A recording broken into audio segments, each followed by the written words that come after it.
Il y a 1 an et demi, 2 ans, je ne me rappelle plus trop, mais en tout cas c'était, je pense, 2 ans. 2 ans, à peu près. C'était un soir, ma femme me demande d'aller acheter des frites à la cabane à frites. En Belgique, tu sais, les frites en Belgique. Les frites. Au début, je voulais pas, oh, la cabane à frites, oh, c'est un endroit bizarre, on ne sait pas se garer et tout ça. Bon, j'y vais quand même, c'est ma femme. J'y vais. Et, bien sûr, c'est difficile de se garer. Il n'y a pas beaucoup de place. Donc, je me mets...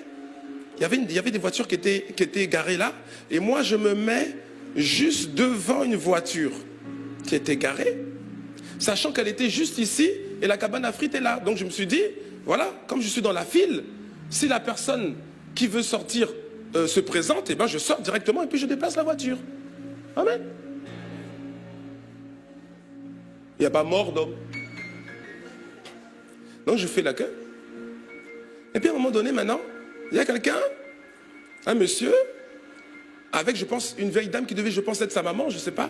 Donc maintenant, il se dirige vers la voiture, qui était derrière la mienne, que je bloquais. Alors quand il se dirige, du coup, je les vois, donc tout de suite, oui, non, je prends pour déplacer la voiture. Ah non, le gars.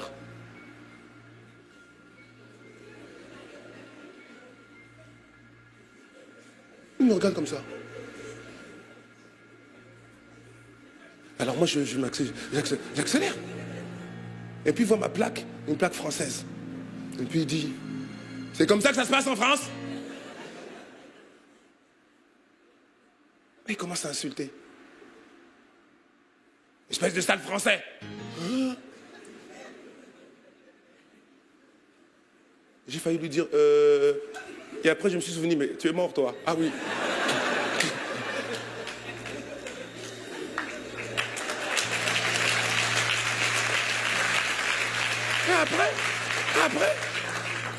Après, donc moi j'ai dit pardon, excusez-moi vraiment, je savais que je gênais, mais en fait j'étais juste à côté, donc voilà, je déplace la voiture.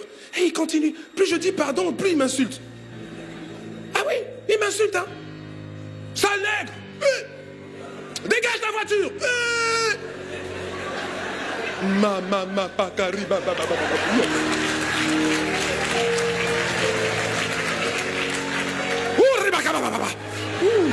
Après, je dis, je suis mort. Non, je suis mort.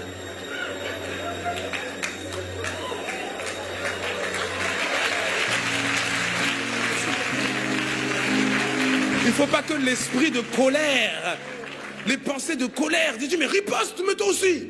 Comme il ne pas. Mais riposte. Laisse-nous entrer, on va riposter. Laisse-nous entrer. Et il a crié, dégage ta voiture, dégage ta... Et puis il y avait tous les gens, les autres qui attendaient les frites, tout le monde regardait la scène. Et puis vous voyez un monsieur qui dit rien, qui est mort, le mort qui est mort, il déplace la voiture, le mort, on l'insulte, le mort qui est mort, et puis il déplace la voiture, et puis le mort qui est mort, il revient dans la queue, et devant le regard ébahi de tout le monde. Il n'a même pas riposté, il n'a rien dit. Les gens étaient épatés. Au-dedans de moi, j'ai dit, mais moi je suis venu prendre des frites. Je ne suis pas venu, je suis pas venu me battre. Amen. Aïe, aïe, aïe. Et j'ai réalisé une chose. Parce que je n'ai pas le temps de développer. Mais j'ai réalisé une chose. C'est qu'à chaque fois que je m'attends à quelque chose de grand, à un exaucement de la part du Seigneur, il y a toujours quelque chose qui se passe pour me faire, pour faire rentrer en moi une mauvaise pensée qui va me pousser à faire une mauvaise réaction. Je vous assure, hein. Et donc ça, il faut discerner ça. Parce que le diable ne sait pas comment il va empêcher cet exaucement-là, il ne sait pas. Donc il faut qu'il ait quelque chose de lui en toi. S'il arrive à mettre la colère là. Et puis imaginez maintenant le pasteur. Quoi? Bon, c'est quoi? C'est quoi? C'est quoi? C'est quoi? C'est quoi? Vous avez quelque chose contre les Français? C'est quoi? Et en plus, le monsieur, il s'est mis, lui-même, il s'est mis à une place handicapée. Et il n'avait pas l'air d'être handicapé, hein. Et pourtant, lui, il s'est mis à une place handicapée. Donc à un moment donné, j'ai failli lui dire, mais oui, vous êtes mis à une classe handicapée parce que vous êtes un handicapé du cerveau. Mais le mort, oui, mais le mort qui est mort n'a rien dit, tu vois, le mort qui est mort.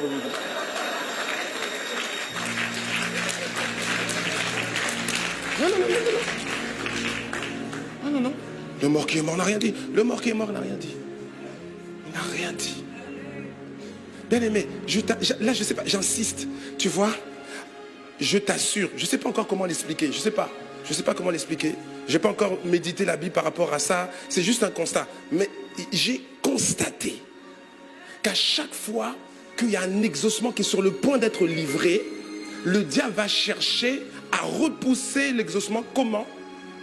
Soit avec un esprit de colère ou autre, mais surtout avec l'esprit de murmure et de critique.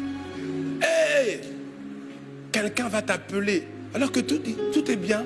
Tu attends l'exaucement, quelqu'un t'appelle. Hé, ma soeur, hé, Sista, Sista, tu connais pas la nouvelle? Quelle nouvelle? Oh, non, je vais préserver ton cœur, Elle suscite déjà, tu vois.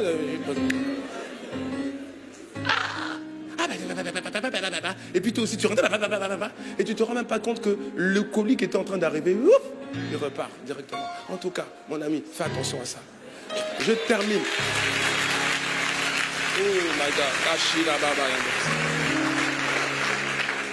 Je termine parce que, non, il faut que je dise. Parce que quand on parle de garder son cœur, c'est pas seulement garder son cœur contre l'impudicité, la jalousie.